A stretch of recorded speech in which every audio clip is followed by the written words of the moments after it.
Face the music. Yan ang unsolicited advice ni NBI Director Melvin Matibag kay Mike Defensor.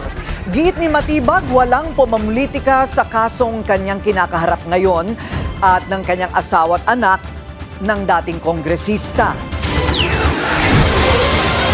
May mga tumatawag na raw kay NBI Director Attorney Melvin Matibag para ipatigil ang human trafficking case laban sa asawa at anak ni former Congressman Mike Defensor. Kung may tumawag po sa inyo, Director, titigil na daw si Mike, hindi na daw tayo babanatan.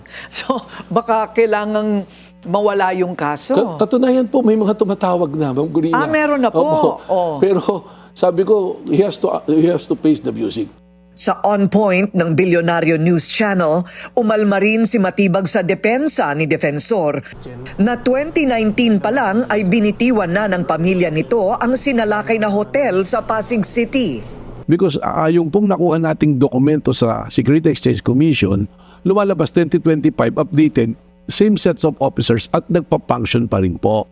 Ayon pa kay Matibag, may mga testimonya na pumupunta mismo si Defensor sa naturang establishmento. Actually, yung kumakandidato po siya na mayor, doon niya ine-entertain yung mga leaders, mga kapitan niya, mga kagawad ng barangay, at nandun po si Julie Defensor.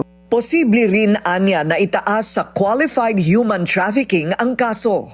Di ba po, we are now in a state of emergency. May krisis tayo, nadeklara po yan.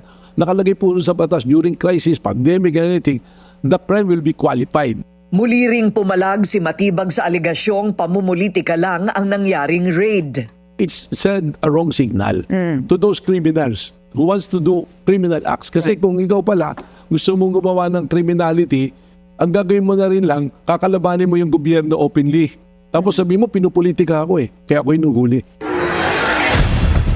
Sa gitna naman ng agam-agam tungkol sa mga pinalaya sa raid, iginiit ni Matibag na patuloy ang kanilang case build-up. Handa rin daw siyang humarap sa posibleng investigasyon ng Senado.